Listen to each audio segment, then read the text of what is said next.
L'UNESCO, Organisation des Nations Unies pour la science, l'éducation et la culture, en partenariat avec le ministère de l'Enseignement supérieur, a organisé l'atelier national de restitution du projet renforcement des capacités de l'enseignement technique supérieur au Gabon.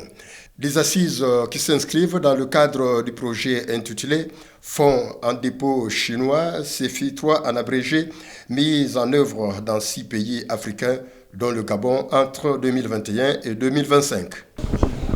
Alors, le projet Fonds en dépôt chinois porte dans sa troisième phase l'amélioration de l'enseignement technique supérieur. Ce projet qui a été lancé depuis 2022 et qui vient de se clôturer en cette année 2025 porte donc sur l'amélioration de la qualité de l'offre de formation des établissements d'enseignement technique supérieur. Pour le cas du Gabon, le projet est implémenté dans 2 établissements pilotes, l'université Omar Bongo et l'université des sciences et techniques de Massoukou. Un projet implémenté à l'USTEM, Université des sciences et techniques de Massoukou, et à l'UOB, Université Omar Bongo. Le conseiller de l'ambassade de Chine réitère l'engagement de son pays à soutenir le Gabon. La Chine, en tant que membre permanent du Conseil de sécurité des Nations Unies et le plus grand pays en voie de développement, s'acquitte toujours de ses obligations internationales. Elle apporte un soutien constant aux pays en développement, notamment dans les domaines de la formation, de l'éducation et du renforcement des capacités humaines. En plus de son engagement à travers des canaux multilatéraux, la Chine apporte également un soutien actif au Gabon sur le plan bilatéral.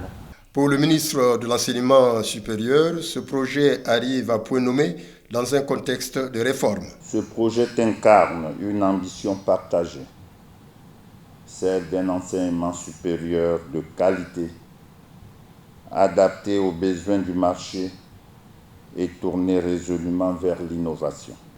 Mesdames et messieurs, comme l'a affirmé Monsieur le Président de la République, chef de l'État, chef du gouvernement, Son Excellence Brice Clotaire Oligui Nguema, la formation doit être un levier de compétitivité et d'inclusion. Fin de citation. C'est pourquoi le département ministériel dont j'ai la charge, en harmonie avec cette vision, a engagé une réforme ambitieuse de l'enseignement supérieur, articulée autour de 3 axes majeurs. D'abord, l'adéquation formation-emploi, par la révision des curricula, pour les rendre pertinents et en phase avec les besoins du marché. Ensuite, l'innovation pédagogique à travers l'intégration des pédagogies actives et du numérique afin de l'arrimer aux standards internationaux. L'objectif de l'atelier était donc de présenter les résultats du projet depuis 2023.